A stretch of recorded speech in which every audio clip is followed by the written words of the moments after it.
I'm very much aware that I'm going to get some backlash over this, and a lot of you may disagree. But I hope you're not going to be too rough with me. I'm just a troll, just a troll. But like, no, seriously, I stopped finding South Park funny, I believe, during the pandemic.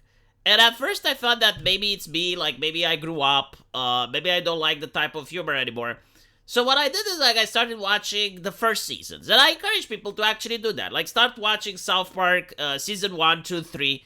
They're absolutely hilarious. I mean, I couldn't stop laughing.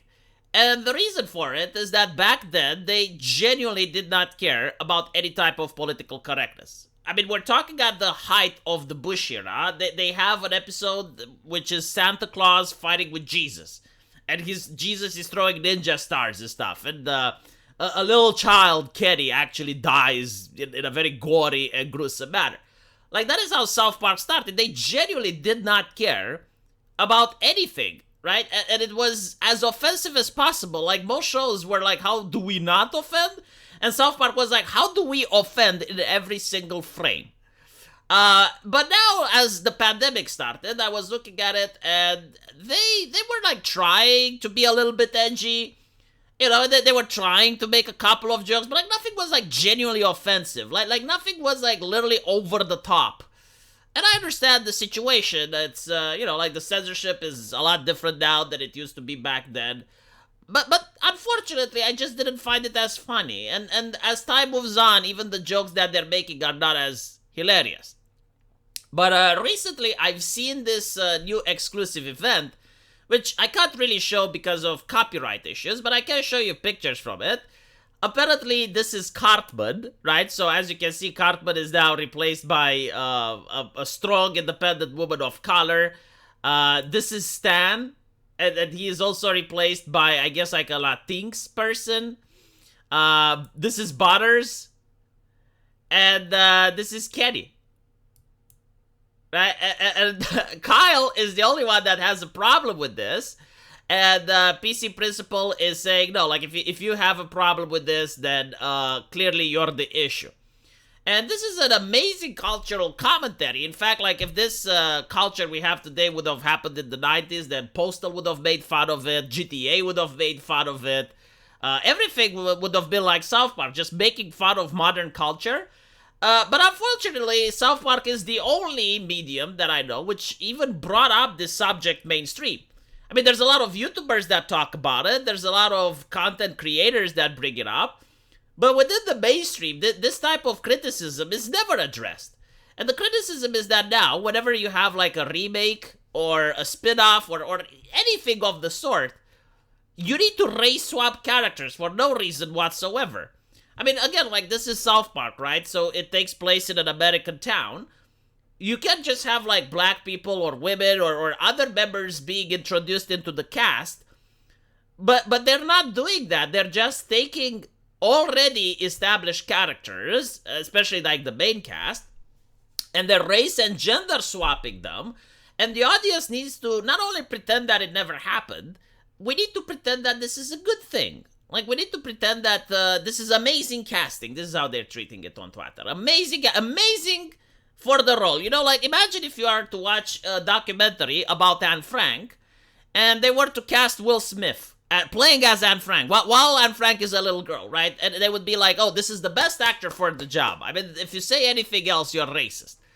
Probably transphobic as well, right? So we have to play pretend. Like, we need to live in this make-believe universe where people have to lie to themselves. Reminds me of Stalinist propaganda, unironically, when people were starving and all the posters would show bountiful harvests, and you had to lie to yourself. You had to pretend that, yes, we actually live in a great time. You know, never before had the Soviet Union produced so much. And this is literally the same, except that, you know, it normalizes the process. Like, it normalizes the process where people have to lie to themselves and say that, yes, like, this is an excellent casting for Cartman. This is perfect. Like, when I see Cartman, this is what I see.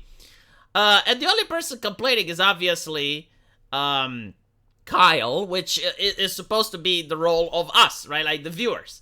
And he is being shamed. Now, what's interesting is that this is the market strategy that they use. So they will, like, race swap and gender swap certain characters so that people like Kyle can complain on social media.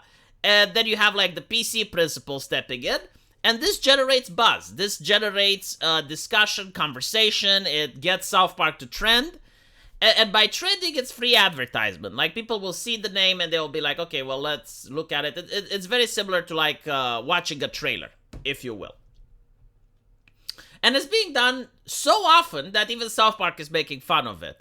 I would point out, though, that there is one issue. Usually when they race swap and gender swap, the characters don't look beautiful. And by beautiful, I don't necessarily like mean sexy or anything like that. No, like, they usually like will race swap and gender swap with some of the most below average actors you can imagine, because like the whole idea is to create controversy. I mean, my wife, who's not involved into American politics at all, like, she doesn't know what a Democrat is, she doesn't know what a Republican is, she was watching Netflix and she was wondering, like, why is it that in the Wheel of Time, all the women, like all the witches, look below mid, and all the men are like top tier husbandos. And I was like, well, what's the problem with that? And she was like, well, it ruins immersion. Like, there is no fucking way. You know, like, I can believe these women cast magic. But what I cannot believe is that these women, which are below a 5, and they refuse to even wear makeup, can land and score like men that look like this. I mean, why? Like, these men do not have eyes for other women? Like, is there no other women in this universe that looks better, right? Like, she understands at a normal level. Like, she understands how society works. She understands how human beings operate. And the casting choice was just breaking immersion for her.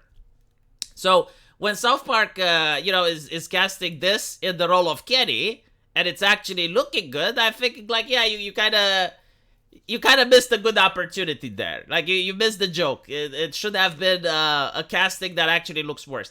Because the thing is, like, if most shows would just replace the male characters with, like, sexy females, that could actually sell. In fact, that used to be a trope back in the day. Marvel did it, DC did it, like, they had alternative universes where you have, like, a female Superman and you have, like, a female Green Lantern, but they were hot. So, people could buy the video game based on that. But unfortunately, like, they know that this is the case, so they will do their best in order to make, like, the most bizarre casting choices ever, in order to break immersion. And in this situation, like, yeah, I mean, imagine the dynamic if this was Cartman. Like, it completely ruins the whole dynamic of the show. It's like a completely new character, even if, like, you're trying to pretend that, yeah, well, actually, this is Cartman because, like, look, she's got, like, the blue thing tied in the head, and, yeah.